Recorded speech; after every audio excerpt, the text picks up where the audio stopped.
Alright guys, what's up? It's your boy Kree. We back at it again with another Borderlands 3 video. In this one, we're going to be actually looking at this little article that just released over on Borderlands 3. Well, it didn't just release, it came out a few hours ago. I'm just now getting into it a little bit late, sorry. I was out and about taking care of some things. Anyways, though, we're here. There's like quite a good amount of stuff to go over. We're going to go ahead and read over this, talk about it a little bit. Also, we do have the patch tomorrow. I'm going to be covering that, obviously. So, yeah, you know, we're getting like almost halfway through May, and obviously, you know, the takedown is going to be coming in like 2 weeks. So I mean, we gotta start getting hyped, guys. We got big stuff for Borderlands 3 over the summer, I'm telling y'all.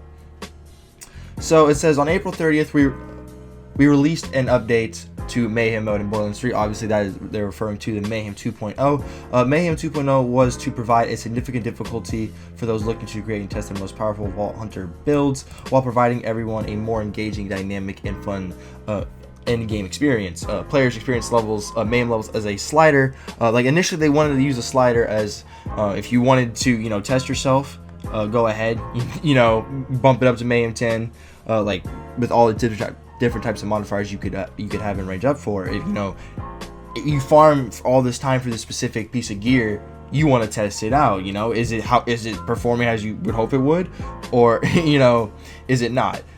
That's why you have the slider. Dude, I think the slider is way better than just having to reload, like, or having to always go to Sanctuary. It's really quality of life thing right there. I liked it. Also, you know, they also mentioned here, or you know, you had a long day somewhere, a long day at work. You know, just want to come down and chillax and just blow some stuff up, and, you know, you can throw a slider down to, like, you know, 2 or something. You know, that's what their intention was. We built Mayhem 2.0 with longevity in mind. We don't expect everyone to slip into Mayhem 10 immediately. Yo, raise your hand right now if as soon as Mayhem 2.0 dropped, you immediately put some Mayhem 10 and you've not gone to any other Mayhem level.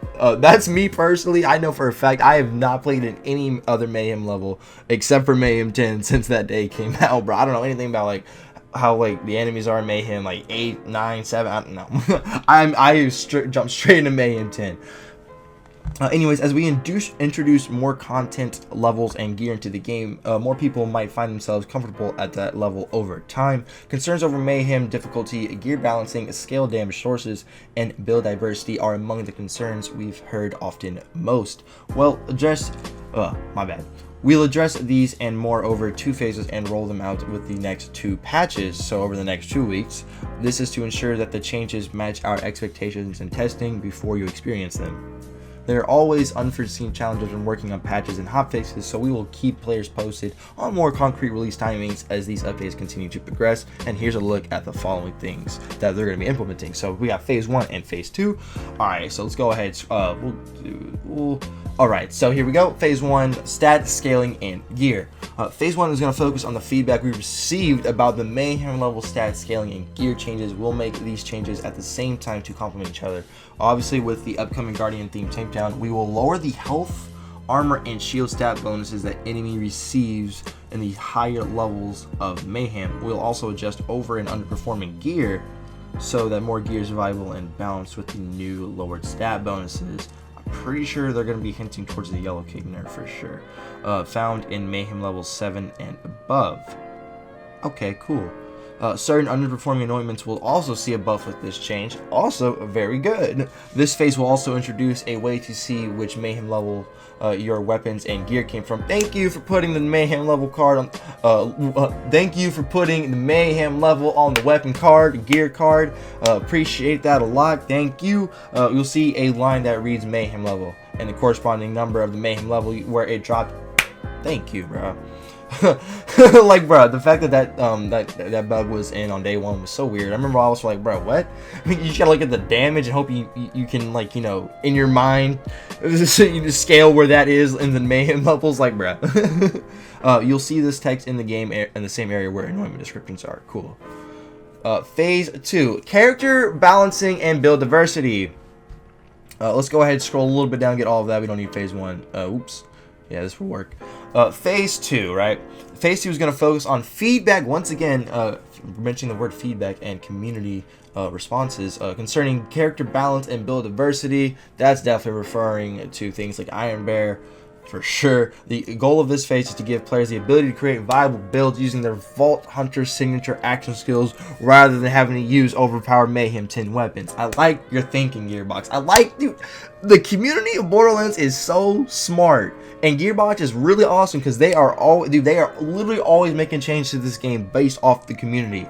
It's really awesome to see this. Like generally, like if you have a concern, report on the Gearbox forums, and like it's. Get a round of applause, everybody. This game's great. This game is really getting there. It's awesome to see the love this game gets and like how much care the developers have for it, for their community. It's really awesome. Anyways, I'm digressing.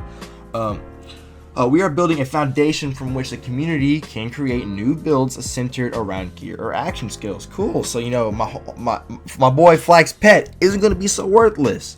Iron Bear is going to be such a potato and only used to soften the enemies. You know, Zane's Digiclone and, you know, Amara's Phase Slam isn't going to be like a, like, bro, what is, like, bro, I'm pretty sure like, bro, no, a Phase Slam is actually going to be a Phase Slam, bro, you know what I'm saying? Anyways, I'm digressing again. God, I do that a lot.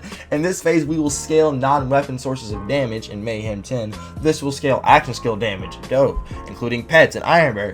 Dope, I like that. Melee, slam, slide damage, vehicle damage, grenade mods will now also drop as pieces of Mayhem gear and have bonus damage for each level of Mayhem, just like Mayhem weapon bonus. Or Mayhem weapons, I can't read. No, I can't read.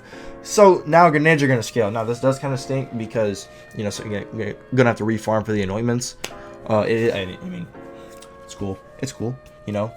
I'm just glad that we're going to be having more, you know, sources of damage other than our weapons, bro, because like that's basically what every build is, you know, get these insane weapons and yeah, you know, boost those weapons as any way you can, because you know your grenade ain't gonna do anything. Use your grenade to proc your pearl.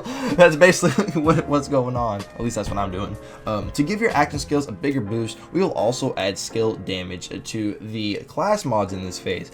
That's cool. So we can now roll skill damage. So we roll like what? We could roll fadeaway damage. I would love that. Although we'll see how good Iron Bear is, bro. Because like her railguns, like before the railguns got, you know, into Mayhem 10, they were actually really fun to use. As well, you know, Digiclone for Zane. You know, he'll be, you know, actually, you know, be able to do damage and stuff, dude. It's great just seeing all of this. These class mods will introduce powerful bonuses to action skills that will help with new builds and achieve the goal of letting you choose how you want to play your characters. Awesome. We know the community will find the builds that do the most damage.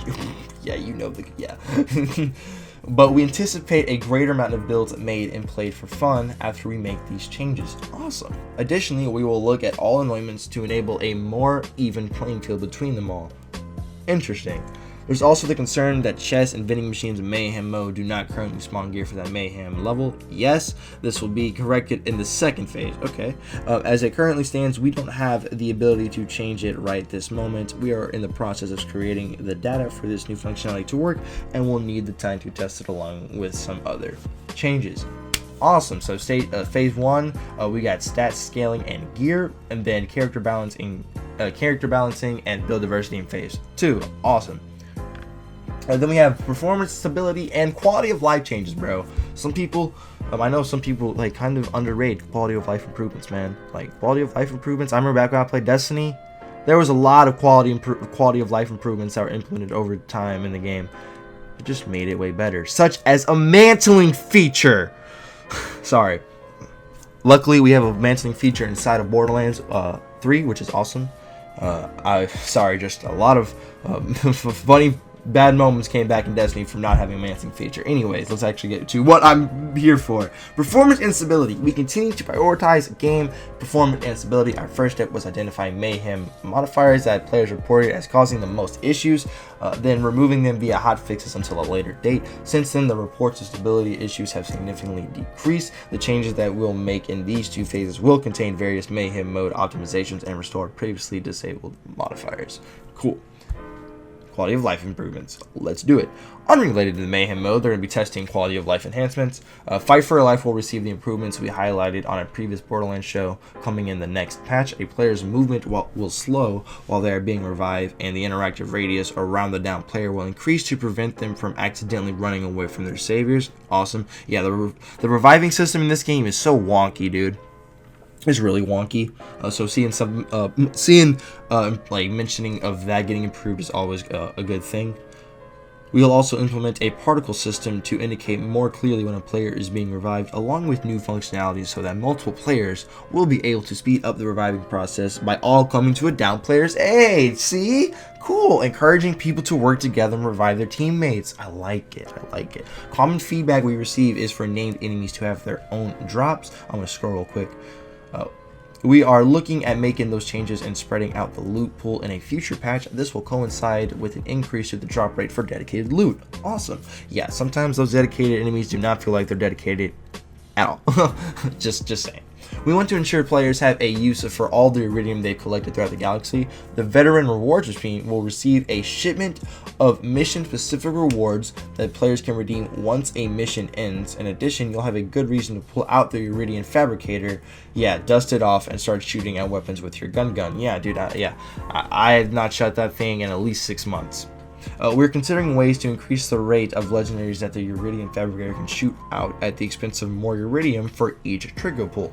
Hey, man, I remember way back when the game first came out, I was trying to shoot out the legendary, and there was like a whole thing about it, like it's really, like you can, but it's like super weird. I don't remember exactly how it works. We'll scroll down a little bit towards the end here. Yeah, we'll go ahead and read off the future section that they have. Community feedback is vital to us. Once again, reinforcing the importance of community feedback. Also, once again, if you have an issue, go to the Earbox forums, you know? Anyways, thank you for letting us know what you like and where we can improve. We read and see all the messages. Consider all of the above just another step in our continual commitment to you and the quality of life improvements we're bringing to Borderlands 3. We're excited to share even more plan changes and glimpses of all the content still to come. That's awesome. It's great to hear. It's great to read this. This is actually a really nice little article to read, guys. I'm going to be linking this at the top of the description if you want to look at it for yourself. Anyways, with that being said, guys, hope you all did enjoy the video. If you guys did enjoy the video, go ahead, drop your low on that like button, subscribe if you are new, and I'll see y'all in the next one. Peace out, y'all.